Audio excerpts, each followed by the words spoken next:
live on Facebook. Good morning, As everyone. well. Morning Minutes. Michael Bergio, Mark Novak. The window. And Pablo Picasso next to me on Facebook. Yes, Pablo Picasso. We're going to be talking about the art of negotiations and basically the difference of having three unhappy people, four unhappy people.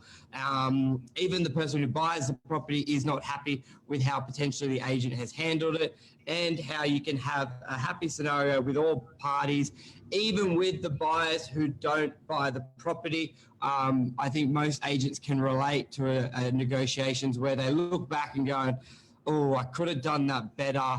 What could I do next time? And this show is all about sharing our experience, how we run a negotiation, especially with multiple buyers, is where a lot of it comes undone. And sometimes agents, they just think about the money rather than the process for themselves, and they rush it, they screw it up, and you get some very unhappy customers who will never buy toilet paper off you again. Mark, tell us about it. Good morning.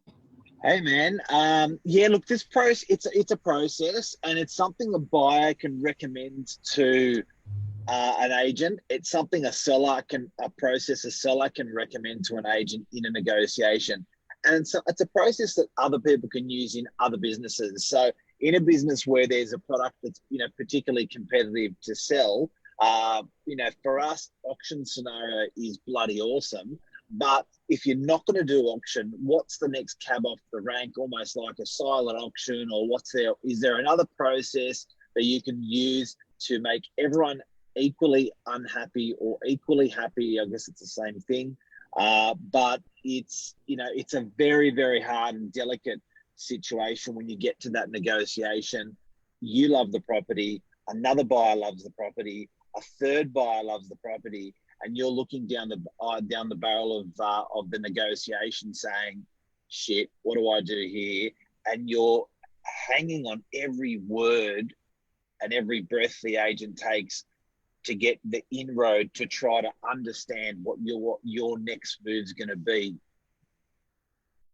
Yeah, and yes, it does. Good morning, Nikki. So, and one strategy we implement, we call it the best and fairest internally, and we actually call it to the buyers, best and fairest. And where we implement that, we'll just use an example, and let's say an apartment for sale. We have a live example that had just happened in Narrabeen with Angelo and another member of the team as well. They're selling it now. Where this is implemented and where it works really well, because let's put it this way. Let's say you're guiding 950, the owner wanted $1 million, you got an offer of $1 million. Let's use this real example. Let's use the real example of that property. So this literally was two days ago. This happened Monday. Yep. So basically, it's a 3-bedroom apartment, Narrabeen, but guiding say 1.3. Owner really wanted 1.35, and within straight away there was 4 buyers who viewed it. 4 buyers loved it, and they were all like, "Yeah, we're happy to pay 1.35." Now, where the best and fairest works really well is generally when you're already at the acceptable level the owner's happy to sell at with multiple buyers, because then you've sort of got the dialogue with confidence, the highest offer will buy it. It's a little different when you're not there yet, because you just don't have that confidence that the highest offer will buy it, because you don't know if the owner's going to accept it. So where it happens, where it goes wrong, let's sort of discuss, Mark, where agents screw it up or where everyone gets pissed off is when, let's say they offer 1.35 and then another buyer goes, I would like to buy it, and then the other agent goes, well, I got a 1.35. Then they go, well, I'll offer 1.355. Then the agent goes back to the other buyer going, I got a 1.355. Then they go, I got a 1.36. New buyer comes in at 1.365, and it's just a Dutch auction. Everyone gets pissed off because the agents be like, yep, we're at a level the owner will sell at. So they come to that level thinking they're going to be the buyer. Then another one comes in and everyone just gets angry. Buyers a lot of time will walk away from the deal. When you're a buyer, how do you know it's true? When you're a buyer, if an agent, so I know you're giving a bad example, but on that bad example, as a buyer, I get it as a buyer, because you're like, I don't know this agent. I don't know this guy. I don't know this other buyer. Is this true? Is this crap? Am I bidding on top of my own bids? Yeah, exactly. So it just, it doesn't sit well with any party. Now, Mark, tell us how we do it, What Like would we do in Picasso. that scenario? Picasso. Show us the Like, window of like the guy, opportunity. like Picasso right next to me on Facebook as my background. Pablo Picasso. Look, guys, the best and fairest system is, and I guess this is for everyone to learn. Whether you're an agent watching, whether you're a buyer watching, whether you're a seller watching, whether you apply it to your industry, it's for everybody to learn. And what we're talking about is the art of negotiation here. This is at the critical point of the purchasing or selling of a property, depending on who you are. It's right at that pinnacle of the negotiation. If the agent negotiates this correctly, he could bag as much as 50, 100, 300,000, whatever the level of price is for the property, more for the seller. If the agent balls this up and stuffs this negotiation, the agent can burn every buyer that's there, because every buyer goes, you know what, screw you, don't believe another buyer, don't think you've done this ethically, don't trust you, they don't like it. Now, the best way and the art of the negotiation is always face to face. Yes. You know, if you've got the ability to negotiate belly to belly with a buyer, you will always extract more money out of that buyer. If you set up a buyer's meeting because they're interested in the property, everybody will turn up. Guaranteed. Why? Because they're spending $500,000 of their hard-earned money, and they will hang on every single word, sentence, breath that you take as an agent, because they want to buy this property. It's important. Yeah, So they're not buying something on Amazon for $2 and it's clicked by. Well, even if you are buying something on Amazon, look how much time you spend on that property. Now add another 3 zeros or 4 zeros to the back of it. Imagine the time. So at this critical point of the negotiation, at the time to get the owner the highest price in the property, we've got to be belly to belly. You've got to be belly to belly. So as a buyer, if you're watching, get belly to belly with that real estate agent. Hey, I'm interested in making an offer. Can I come and see you?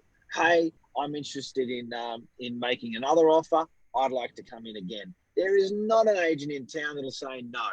And as a real estate agent, if you've got a buyer that wants to do that, and every buyer does, that's what you've got to do. 101. Now, the process, best and fairest, Michael, tell us, let's get into that now. So we run this process. We've called it best and fairest because it's the ultimate way to negotiate, where you extract the highest price out of absolutely everyone in there. Now, this is steering away. Another process is auction. I'm not taking away from that process, but if you're not doing auction and you've got a couple of buyers, this is the way we handle it. This is the way we recommend any industry should handle it when you've got a hot potato.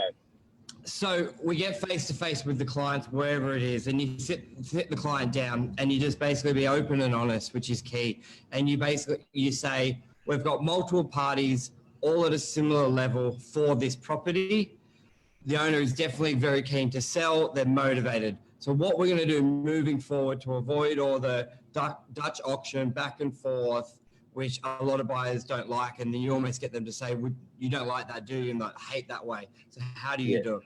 So we've actually got a letter template, and you got to keep in mind, agents are very good verbally, but a lot of people need writing to digest, to take it away. A lot of people face to face with you will nod and say yes, then they walk away and go, what did he say? So I think as an agent, you've always got to back it up in writing as well. So it's a standard, it's a form. So basically the process will be by close of business, a nominated time, morning and mail. I say you meet on Monday, you say by Tuesday, 5 p.m., the best and highest offer will be presented to the owner. And if it's accepted, then we're going ahead with you. Each buyer chooses one figure and only has one chance. Now, what's key in the letter to extract the highest amount of price, and this is where the strategy is very technical and genius. It basically says in the letter, please confirm this is your highest offer, and we basically if we have a higher offer, we will not come back to you and tell you, please confirm you accept this and you agree. Because what does every buyer tell you when they make an offer? Oh, if someone has a higher one, come back to me, which insinuates they will offer more money. So they're not giving you their best offer. Yep. By this letter, it basically says, confirm this is your best offer. Because if there's an offer $1 higher, I'm not coming back to you to tell you, because I know you can't offer any more because you've said it here. Give me your best and sign it. You get the buyer to sign it. So in the event they're not the highest offer, they don't get angry or you didn't give me the opportunity. It avoids all of that, because that is the worst feeling at the end of a deal that's been agreed. A buyer says, I would have paid more. Because one, they may just say it, but it makes the agent, like the agent goes, you didn't do your job. You didn't get the highest offer. Now, where this is great, it's an even playing field, it's transparent. And a lot of the time, like we'll give the example, we had the property was guiding, I think it was 1.3 or 1.35. And 4 offers came in and they were all 50, 70, 80, 100 grand above the guide.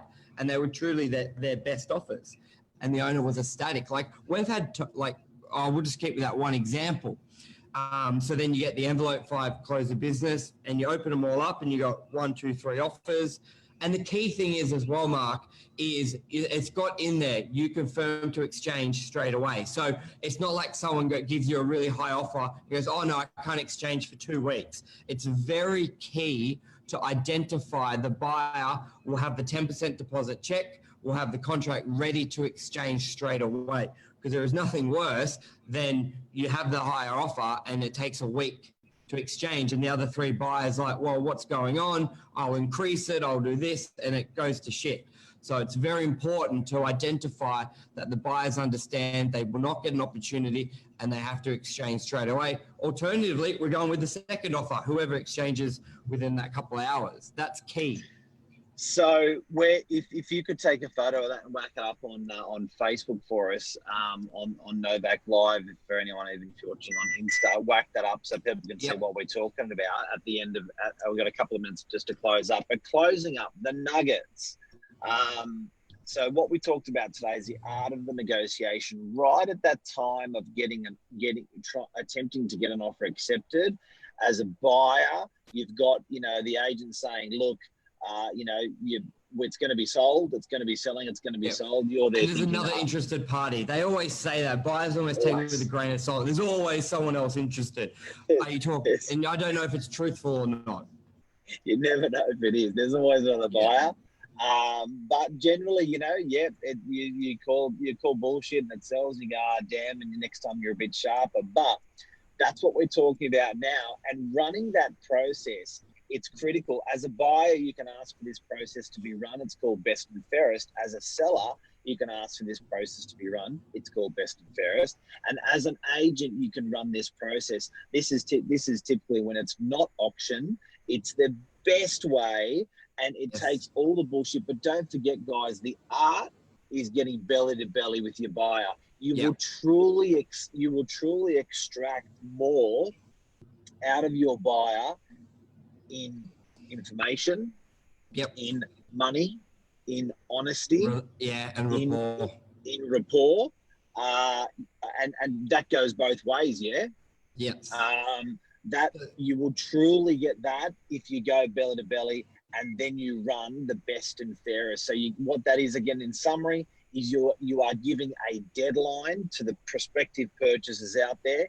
You are giving them all the same deadline, and they will not have an opportunity to increase their offer past that deadline. And that's the key, Mark. They understand they do not have an opportunity, and the key is they've acknowledged it, and they understand that the agent will not come back to them saying someone else offered more. It's simply going to be exchanged with the other buyer, and thank you very much. That's how you can get 10, 20, 50, 100, $150,000 higher than the guide price, higher than what the all buyers were. Like if you had 4 buyers at 135, I've seen 1.5, like, because the fear, as Luke said, Narrabeen as well was a great example. Pumping. Narrabeen's a great example. So that one we had in Narrabeen on Monday, that went to a best and fairest. And it was quite exciting because we actually wrote the offers on a table. After that, I might pop that into the chat here while we've got it. because it Yeah, was the a little fun. video. So what we did as a team was because this can happen with different agents representing different buyers, which is what happened in our office. But you've got, two, three, four buyers. This circumstance, there was four buyers. They all Yep. made their secret offers by 5 o'clock. They did it verbally, by the way. Or some buyers like to come in on that final offer. Then we diplomatically did it as a team. We wrote 1, 2, 3, 4 on a table.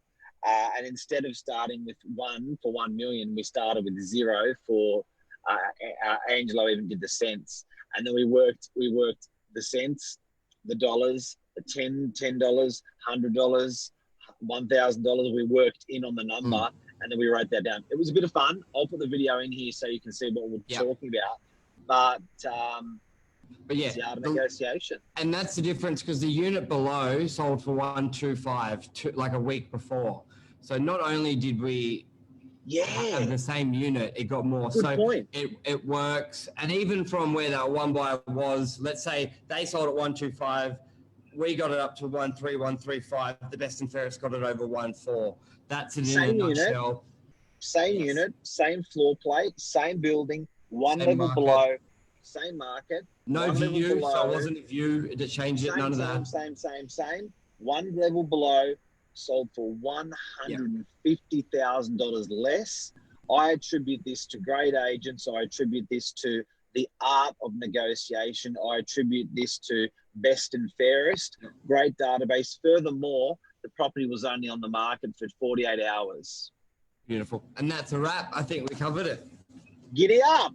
Yeah, thanks everyone. Cheers. Have a great day. Bye. See you, man.